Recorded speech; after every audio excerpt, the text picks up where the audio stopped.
Welcome back to Echo Ridge and another episode in what's getting to be one of my favorite series on the channel. This is the Chaos Crew Playalong.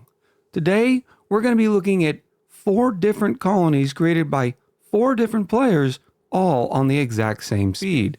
And some of it may look a little familiar because I did the exact same seed on one of my playthroughs. So without further ado, let's get to it. This first colony was created by EQ Selkit.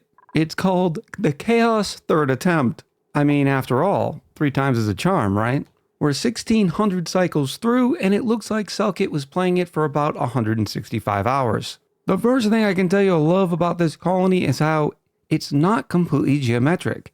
Everywhere you look is another creative maze-like situation, with rooms that don't exactly conform to the standard norms. For instance, this laboratory here. I've always liked how the dupe's gonna have to go up and down and around just in order to get to where they need to go. It was also a creative implementation using the crash satellite. Crash satellite's producing plenty of radiation, being picked up by this radbolt generator, and then shot over here, where it eventually ends up into the material study terminal. But what's great about this is the dupes don't really have a chance of getting hit. The dupes coming in from this side, and when they finally get over to work at the material study terminal, the radbolt is going to avoid them. Meanwhile, they're not going to be hit with any sort of radiation. There's this adorable little kitchen here, right above, what are these called? Oh, triage cots. I personally don't need to use them in my playthroughs, as all of you have seen, because, you know, duplicant safety being number 1 and all. They also have quite a few nice blueprints from the supply closet. They also have an adorable hospital here that has 2 floors with even yet another triage cot, but this one is for dupes that get seriously injured and need to be taken care of in the hospital. They're running poke shells in a pretty ingenious fashion, so the poke shells can still jump down and get to use the water fort, right next to another nice painting called The Feast. Selkit did choose to use a couple pieces of infinite storage. Here we have a whole lot of ethanol, and here we have a bunch of water. Notice the use of the manual airlocks, and that way there's no chance of pressure damage. There's a nice tube system connecting the top of the base all the way down to the bottom. It looks like they were running some dust caps here and over here, complete with the farm stations. And the farm stations are being powered by a fertilizer setup that had a pretty ingenious implementation that I wanted to show you. Here we have automation where little pieces of dirt and phosphorite will hit the weight plate. Well, if there's dirt and phosphorite on the weight plate, these conveyor chutes stay closed. And in that way, the room only needs to get as much fertilizer and phosphorite as required. There's some wonderful pips here. And then I also like the interesting placement of the atmosuit checkpoints.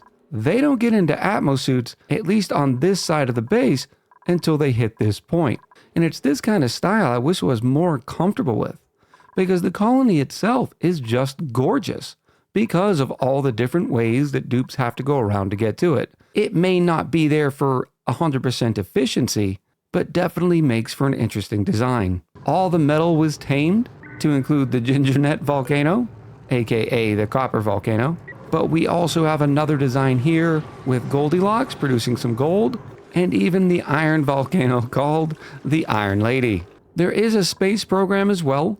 We have 2 rockets in the Wanderer and the Soul, and I like how they were adamant about using the smaller rocket designs. Yeah, these interiors may not have as much room as some of the other rocket designs, but when you can make it work with the small one, I think it works out even better for you. They also made it over to a couple of planetoids. This one is Butial, and is home to a quad pair of volcanoes. Now, in my playthrough, I never even went here, well, other than to go grab some Drecos, I believe, but when I did see this, I couldn't wait to see what players come up with. But these 4 volcanoes this closely together, that's gonna be no easy nut to crack. But this colony is complete with a complete living situation. We have a barracks, we have the Great Hall, we have another kitchen, and there's also convenient bathrooms located in a few different spots.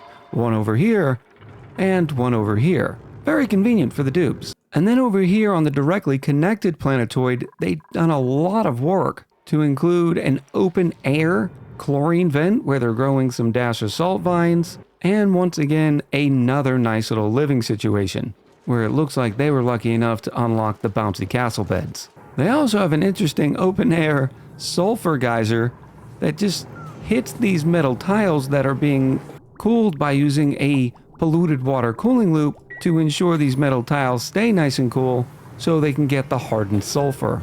Now, the one disadvantage of this system is, of course, the massive amount of heat being generated. But all that sulfur comes up to this area here that is kept quite a bit cooler. They're even making use of the rust and turning it into oxygen using the rust deoxidizer. Always like to see these implementations because, once again, it's not the typical standard. Now, some other things that was pointed out to me that we needed to take a look at is the fact that we're using some radiation and in the same point, a little bit of cooling to ensure this area stays cool after the metal comes out of here, even though the metal that comes out of here can be perfectly chilled, but also at the same time destroying any sort of germs that are going to be in these tanks thanks to the radiation being provided by the wheezeworts. And then lastly, as I showed in the beginning, they were using some infinite storage for the ethanol, but not quite sure how to harness its power. And I don't think in this situation you need to overthink it. And while it does not look like Sulkit was suffering from any sort of power issues, one often overlooked point is that you can throw ethanol into a petroleum generator to create even more power, which may have helped them expand a little bit more in the direction that they were hoping to. So a big thanks to Sulkit for sharing their design and a job well done. I really enjoy the sort of eclectic design that they went with. There's wallpaper everywhere, and like I spoke to before, the different from standard transportation paths and room designs really help make this colony pop. So thanks again, Sulkit. This next colony was submitted by Jalfader, and this is a lesson in perseverance. We see a similar amount of cycles at 1773, but look at the time played at 290 hours. Look at all the planetoids they've unlocked. Not to mention the entire star map that they revealed. We're going to start over here on the main planetoid. One thing that instantly stood out to me on top of that fact is they're running 28 duplicates, and there are 14 sitting on this colony by itself. When I played this map, I stopped at 12 because I was a little concerned about having enough water. Jalfader wasn't as much. Each duplicate was living in a nice private bedroom, and they have another interesting kitchen design with the awesome blueprint in the handy cracker, which is one of the egg crackers I had not seen. They were using plug slugs in an interesting way. There is one breeder plug slug who throws all of its babies into this room here, at least that's what I suspect, where they'll continue providing power even though they're not being fed, and there is quite a bit of power usage on the planetoid. Everything from the meteor collection points up here, a nice little mission control space, a massive amount of Drekos.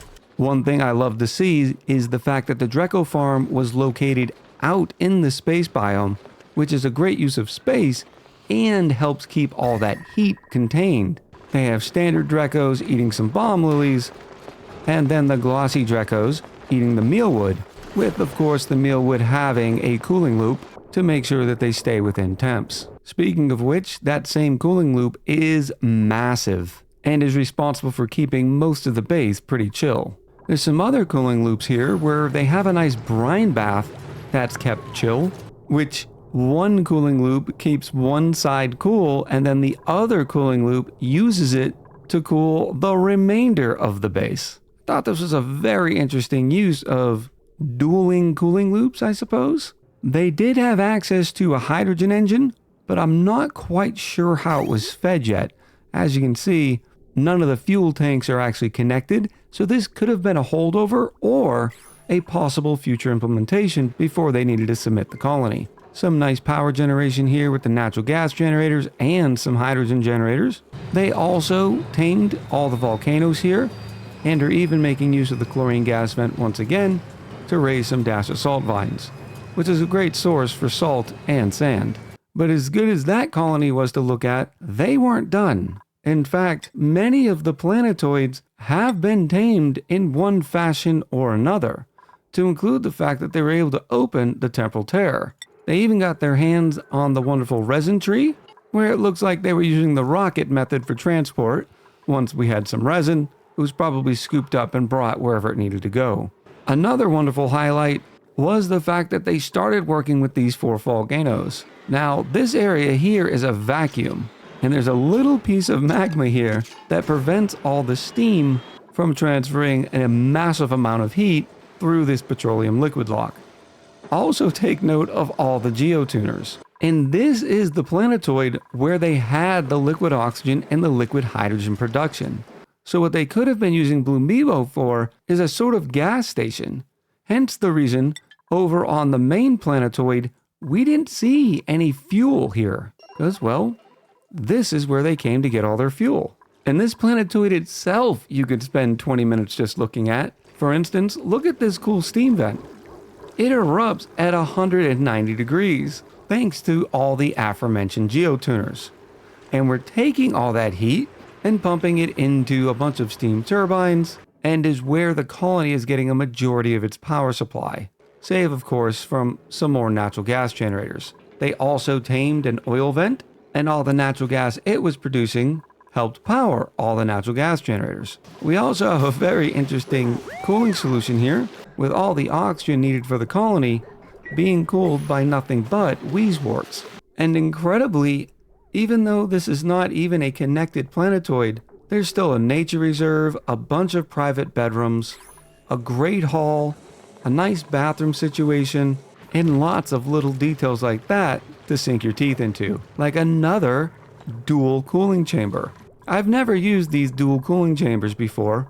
Notice the one thermal aqua tuner here is keeping all this nice and cold, and then this loop is picking up some of that chill, and whenever it needs more chill, this thermal sensor just shuts this door, transfers it on over, and helps keep the entire colony nice and cool. Another implementation that I wanted to highlight was over here on Icona, where they've managed to tame an infectious polluted oxygen vent, something I've never even bothered with. But this one vent, producing oxygen at 277 grams per second, is able to keep 2 duplicates alive on the planetoid. And remember, this polluted oxygen comes out at 60 C and comes out very dirty, but we have a nice little system here sitting in chlorine to make sure all of that oxygen is nice and clean. So once again, thanks to Jal Fader for submitting their colony.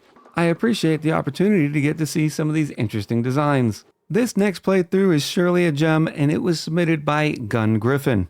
And what's going to be most impressive to a lot of you is the fact they've only spent 1,000 cycles in it over the course of 137 hours. But boy, did they accomplish a lot in that time. The first thing you'll probably notice about this planetoid is a couple of wild planted trees. But this was a genius move considering the start that these players had on this planetoid.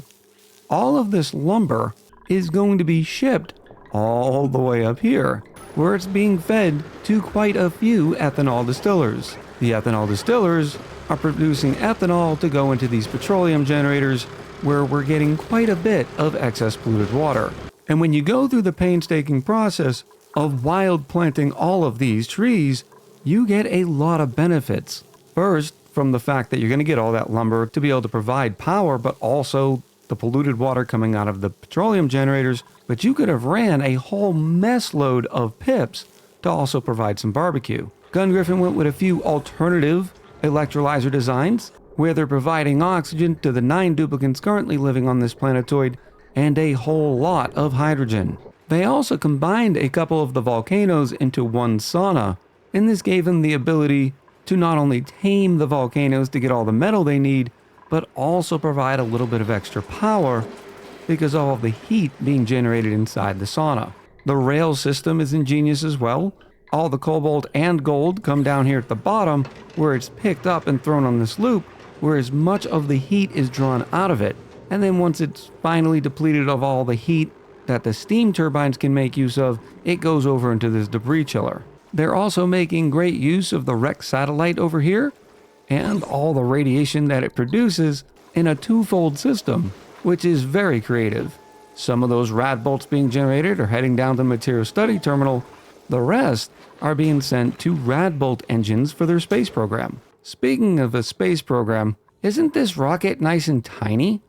Well, that is until you look inside the interior. One of Griffin's goals was to melt down the rocket interior, and boy did they. This rocket interior is equipped with suits, telescopes, a great hall, barracks, and, well, solar panels. Now occasionally the rocket will need some supplies because it needs to refill on fuel. They're also using rad bolts to keep the radiation down to a minimum for the duplicant. But I loved taking a look at this because I personally have never melted down a rocket interior.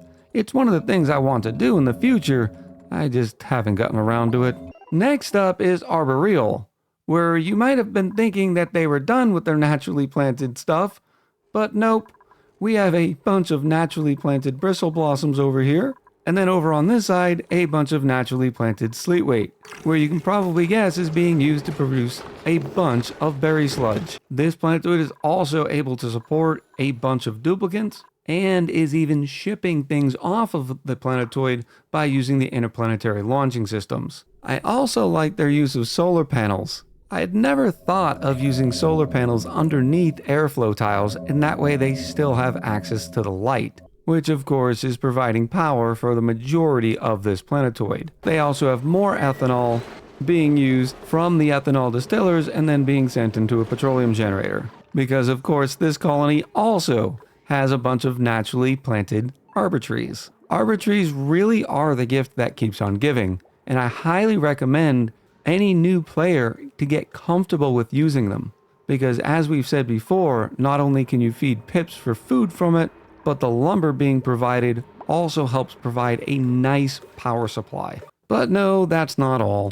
Over on Idola, they've also have a full working colony, completed by the fact that they actually tamed all 4 of the volcanoes. They're using a magma dropper that drops all the magma, and whenever they need more heat, this door just shuts, the solidified igneous rock gets popped out over here, where it's grabbed to even provide more heat. Hence all these steam turbines running pretty much flat out. And of course, the whole thing is being kept up by a drop of liquid naphtha. I love the use of soft locks. And this planetoid too also takes some of its materials and ships them off as well, with these launchers being supplied radiation by a bunch of Weesports. A very interconnected set of planetoids. Furthermore, they're able to put mini pods on a bunch more planetoids. Here on Upsidini, here on Atomoni, which is also, yes, once again, another completed planetoid. They even came over to Lavini to grab some access to the niobium, and of course put a mini pod down while they're at it. We appreciate your sacrifice, Rover. And then even on Snowlin, where they too were able to use the temporal tear opener to open up the temporal tear on the star map. But I think what's most impressive about all this work is not the fact that they were able to hit most of the planetoids on the star map, but the fact that they did it in just 1,000 cycles. That is a whole lot of work with a whole lot of dedicated gameplay. My guess, considering they only had 140 hours, that they played a lot of this playthrough in slow or medium speed. So well done and hats off to Griffin. We really appreciate taking a look at your colony. If that last colony was a lesson in perseverance, this one is a lesson in patience. This majestic work of art was submitted by Beltfed Joe. Beltfed Joe played this one for 2,300 cycles over the course of 260 hours. Something I always wanted to do in a colony was make the whole colony a sauna. And that's exactly what they've done here. There is a main living quarter, complete with, well, quite a few puffs, a nice wardrobe collection, but it is completely segmented from the rest of the colony. And they have to do that, because every single volcano and heat source on the colony is sitting, well, outside the map. Not only are they running a geothermal spike, which has chilled all this igneous rock down pretty far, and they still have a lot more heat that they're going to be able to pull out of it. And that, combined with all the volcanoes sitting outside of the map, the entire place is filled with about 80 kilos worth of steam per tile. Just the amount of work it took to put down all these temperature shift plates is incredible. And then, of course, we have all the batteries. The batteries, I believe, serve twofold. One, storing as much power as they need through dormancy cycles of the different volcanoes, but also they too will continue to generate heat. In this many batteries, it's a significant amount. And all of these steam turbines are connected to this one thermosensor that says, hey, wait until the temperature gets above 148 and then you can turn on. Other than that, Joe just stores all of the power. They also have a cool looking 2, maybe even 3-tier spaceport with one rocket called the Artemis, being powered by none other than steam. Now there's only one duplicate on this planetoid running this whole thing. In fact, there's only one duplicate running the entire playthrough, and that is Joe. Joe has access to an atmosuit dock in case they ever do need to come out here, whether that's using the punchy rock crusher, nice blueprint find by the way, refining some metal, maybe fixing up some of these geotuners that are all being used to create even more heat and more metal from all of the metal volcanoes on the planetoid.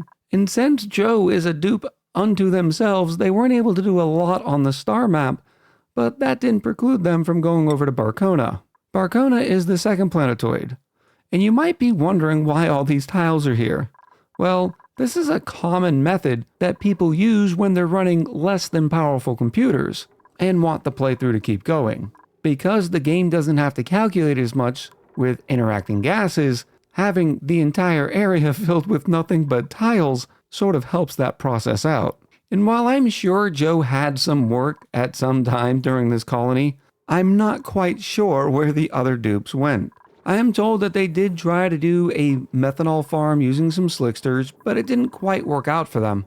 But to be honest, the accomplishments they made with these two colonies is impressive in its own right. This colony has a bunch of solar panels and quite a few smart batteries. You don't have to worry really about this second planetoid being bombarded because it only gets hit with oxalite meteor showers. And those meteors don't hit like a ton of bricks like some of the others. I've spent quite a little time trying to find the memorial stones for the other duplicates that maybe they at least started with, but I don't know. Maybe they used debug mode to make sure that only Joe spawned.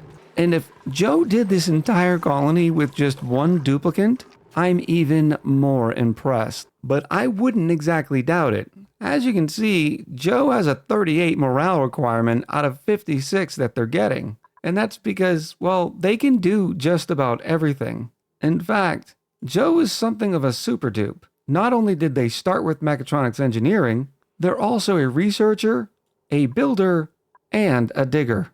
And yes, Joe completed the entire research tree. So I'm definitely looking forward to hearing the story behind this colony, and maybe even finding out where Joe buried the bodies. A big thanks and a job well done to Beltfed Joe. Now, as many of you know, these 4 colonies were a part of what we call the Chaos Crew Playalong.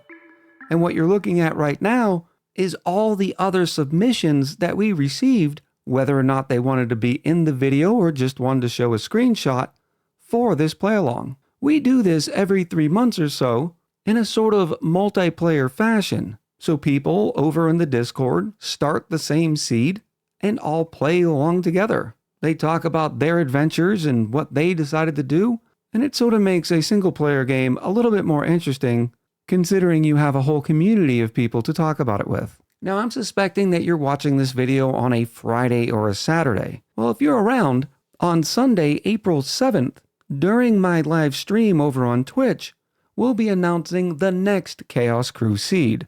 And I know I'm not the only one who'd love to see more people participate. A quick channel update for you as well.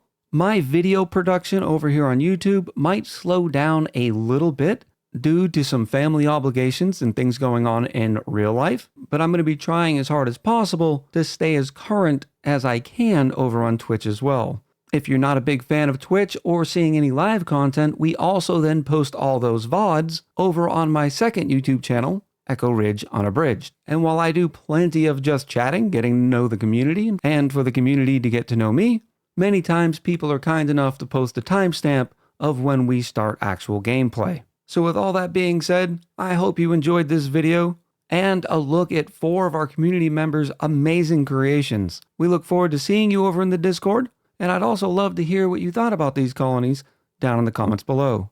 So until next time, much love, happy gaming, and I'll talk to you soon.